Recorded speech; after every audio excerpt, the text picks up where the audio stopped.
Well, today is Ash Wednesday, and I've got my ashes, as you can see, and it's late, and I'm tired, but I felt this video needed to be made. This is a time of year, starting from Ash Wednesday, we begin the 40 days of fasting and prayer to follow our Lord Jesus Christ as he fasted and prayed in the wilderness for 40 days. And this fasting and prayer ends on the vigil of Easter, the Saturday evening before Easter. And it's a day when you can't eat any meat, so Patricia will be very happy with my lovely meal of peas and rice.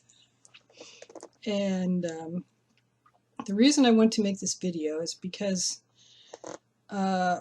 one of the people in our community made a podcast claiming that the 40 days of Lent that we as Catholics practice was simply a pagan practice from Babylon known as the weeping for Tammuz. And this is one I'd never heard of before. I mean, I've heard of a lot of accusations against Catholics, but this one was something I hadn't heard of before. And it took me about 20 minutes of research to sort it out. And it turns out that the month of Tammuz is after the summer solstice, because Tammuz was a solar deity. And he was going away. It's like the sun is getting less and less, so they weep because the sun is getting less and less. And it doesn't last for 40 days. It only lasts for 6 days, and it's in the month of July, basically, whereas the 40 days of Lent precede Easter, so we're talking late winter and early spring.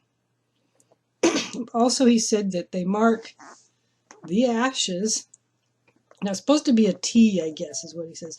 It's supposed to be the sign of the cross, but most priests, some of them can really get the sign of the cross down good, but most priests, they just end up with a smudge. And as you can see, mine's just pretty much of a smudge. He said that he claims that they're marking the T on their forehead for Tammuz. And I did a little more. That's part of that 20 minutes of research. It didn't take long. But the Tammuz was actually pronounced more Tammuz. So, and they wouldn't have used a T from either the Greek or the Hebrew alphabet. It would have been a Syriac alphabet. It would probably have been a D. And the D is, in Syriac, is basically an X with a little diamond under it.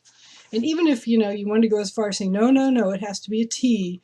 Well, the T in the Syriac alphabet looks like the Greek phi, with the circle with a line through it. So that doesn't wash either. And so in that 20 minutes of research, I was able to find out that this whole association of Lent with the weeping for Tammuz, as described in, I think it's in Isaiah or Jeremiah, one or the other. Anyway, Ezekiel 8:14, yeah, where they would weep for Tammuz, and this was a bad thing, obviously, because that's pagan worship.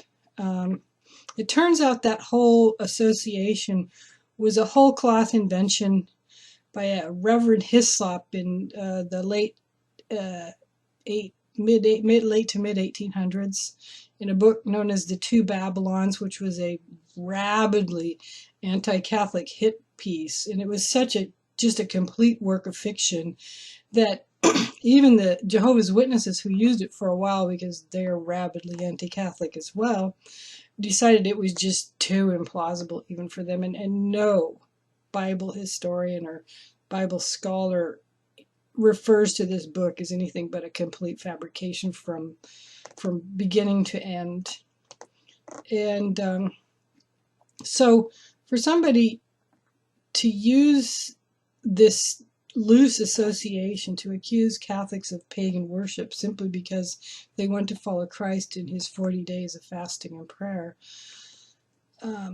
is I just felt like I had to call it out. I mean, it's just really, really wrong. And it's possible that, the person who said it may have said it because they were only repeating what they had been told. They didn't know where the actual source of this fabrication came from. But even that is basically, isn't that just repeating gossip? And none of this stuff expresses love of neighbor. You're falsely accusing people. And so anyway, now that you know the truth and you know who you are, I do hope that you'll make the appropriate correction and restore the good name of Catholics with as much publicity as you have besmirched them.